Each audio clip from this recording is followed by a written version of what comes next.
Hey everybody, this is Matt from End Sickness. I'm going to talk to you about salicylate intolerance today. This is something I had myself. I beat myself.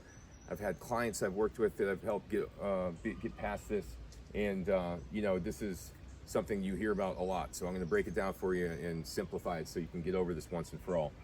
So what is salicylate intolerance? Salicylate intolerance is the concept that there's certain biogenic amines like salicylates that are available in certain vegetables, certain plants, and that people are convinced that they're having reactions to them. When they eat broccoli, they're having pain shooting up their leg, or they're having some exacerbation of their symptoms. They're having heart racing. They're having all the symptoms they would have with histamines, they're having with salicylates, okay? So salicylates, the understanding of salicylate intolerance is that people would want to avoid these plant-based foods to prevent their symptoms from getting worse. So I just want to clarify that.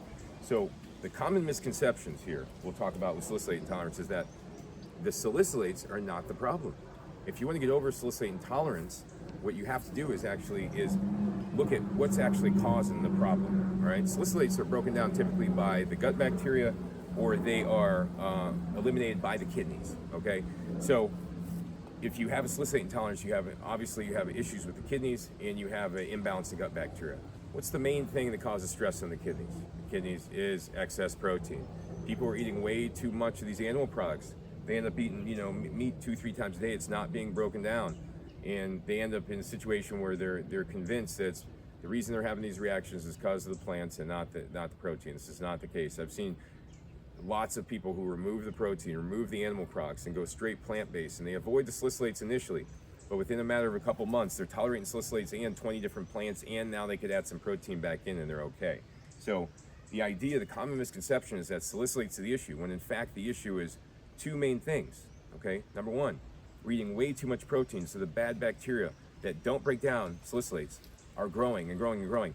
The good bacteria that need fiber, that break down salicylates, we're not feeding because we're eating too many animal products. This creates the imbalance in the gut, which leads to an insufficient breakdown of these salicylates, and here we go, we got problems. The second part is too much protein stresses out the kidneys.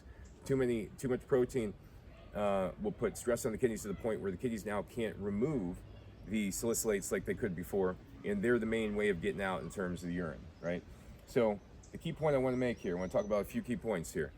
Plant fiber is critical, okay? With plant fiber, you grow the bacteria that are good that help break down the salicylates. So the more plant fiber you eat, the easier your body can break down plants and salicylates and oxalates and histamine and all those things, and the less and less relevant they become over time, okay?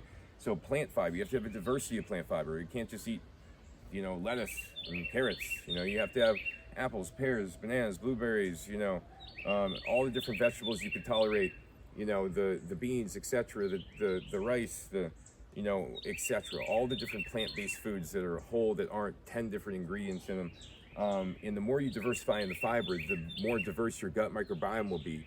And when that happens, then in essence, you have a much better chance of breaking down these salicylates, and your immune system is more tolerant to these things in general because you have these immunomodulatory properties of these fibers. When you consume fiber, what happens is you have beneficial byproducts that are produced by the gut bacteria when they ferment the fiber, and those byproducts calm the immune system down. That will make you less reactive to all these foods. I've had people that are eating 4 different foods, like myself, that within a matter of 60 days, they're eating 20 different foods without having issues, and it's all from restructuring their diet, away from the protein, away from the animal products, to more plant-based, leaning away from the salicylates initially, and then moving on from there. The second part I want to talk about, all right, is, and I'm moving forward, I'm all over the place, but I'm trying to cover everything, is the mycotoxins, okay? Mycotoxin sensitivity. This means is having a immune sensitivity or a high level of antibodies to mycotoxins.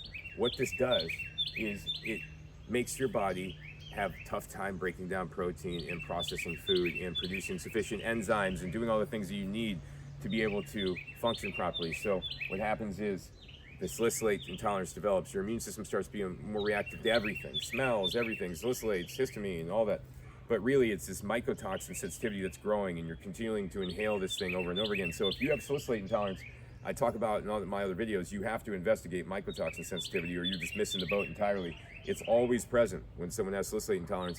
They're always eating too much meat, and there's always too many mycotoxins.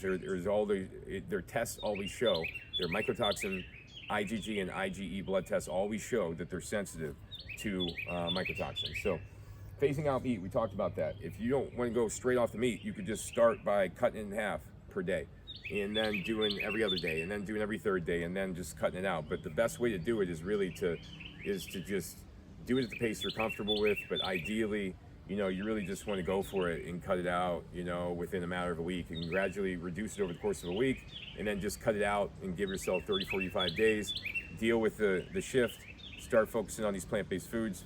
Within a matter of a month or so, you're going to be having a lot less severity in terms of the symptoms, and you'll be tolerating a lot more food, etc. It'll just be, it's from what I've seen, just put it that way, right? Typical process recovery, as I said, is you get off of the animal products. Within that period of time, within 45 to 60 days, you start responding better to the plants. You start tolerating the plants. You stop having these exaggerated symptoms after eating. If you're still in a mycotoxin saturated environment, these things all are dependent upon how heavy the exposure is. So you really can't estimate exactly what's going to happen. In a perfectly clean environment, you shouldn't be reacting to any of these things in general, right?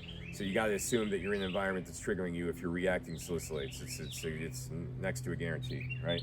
So you got to address the environment, and simultaneously you got to do the plant-based shift in your diet temporarily. And I want to say temporarily because this is not, you don't have to do this forever, until you could get in the right environment for 3 to 6 months, and then start adding the animal products back in, adding the other foods you used to not eat back in.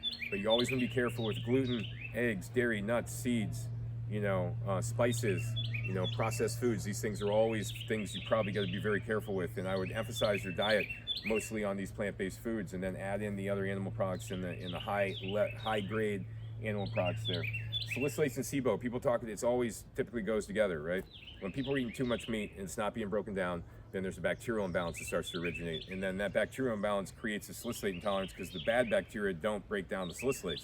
So when people eat these things and their body's flooded with these things, they start reacting to things that have fiber. The things that the bad bacteria can't break down do not get broken down because their gut is full of bacteria that break down meat and break down animal products, not plant and fiber. So whenever you put it in there, it just doesn't sit. People are convinced it's that food, but the problem is they're just not providing enough good food for the good bacteria, and that's why we end up in this situation with the salicylate intolerance, like I said, and the SIBO, the SIBO.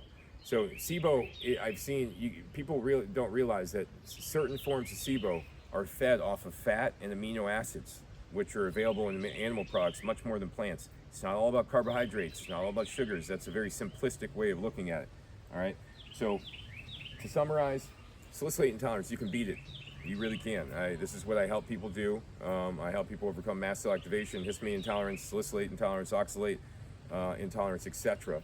And it all starts with identifying the key irritants in the diet, eliminating them, and starting with foods that are known to be safe, that are obvious, that are plants that are high in fiber, building off of that, and then gradually adding foods back in, and then watching the person expand their diet. Next thing you know, they're eating 30 different foods, they don't have the issues, and then eventually we address the mycotoxin issue that's almost always prevalent.